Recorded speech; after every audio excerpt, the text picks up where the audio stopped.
தமிழ்நாட்ட பொறுத்தளவு, இப்ப நீங்க இருக்கிற உங்க நேட்டிவ்‌க்கு பக்கத்துல எந்த சிட்டி வந்து கொஞ்சம் நல்ல இது சிட்டியா வளர்ந்த சிட்டி அல்லது வளர்ந்துகிட்டு இருக்க சிட்டி, அங்க ஃபர்ஸ்ட்டு நீங்க ஒரு ஐடி கம்பெனில ஜாயின் பண்ணுங்க. அப்பதான் நீங்க நேட்டிவ்லேருந்து அப்பப்போ போயிட்டு வர்றதுக்கு, லீவு கிடைச்சா டக்குனு நீங்க நேட்டிவ் போறதுக்கு உங்களுக்கு யூஸ்ஃபுல்லா இருக்கும். எக்ஸாம்பிளுக்கு மதுரை பக்கத்துல இருக்கவங்க, மதுரையில நெறைய ஐடி கம்பெனிஸ் இருக்கு.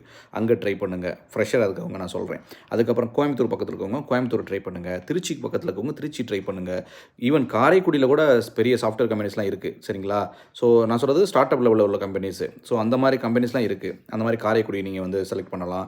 அப்புறம் நீங்க வந்து சென்னை ட்ரை பண்ணலாம். சென்னையில கம்பெனிஸ் இருக்கு. வேற நெறைய கோயம்புத்தூர், கரூர், ஈரோடு இந்த மாரி எல்லாம் சின்ன சின்ன கம்பெனி சாஃப்ட்வேர் கம்பெனிஸ் நெறைய இருக்கு. நீங்க வந்து Googleல சர்ச் பண்ணி பாருங்க. நீங்க வந்து LinkedInல பாருங்க. நல்ல நல்ல கம்பெனிஸ் மினிமம் ஒரு 50 பேர் வேலை பார்க்குற கம்பெனிலாம் இருக்கு. அங்க இருந்து ஃபர்ஸ்ட்டு உங்களுடைய பேசிக் லெவல் ஸ்கில்ல வளர்த்துக்கங்க. அதுக்கப்புறம் நீங்க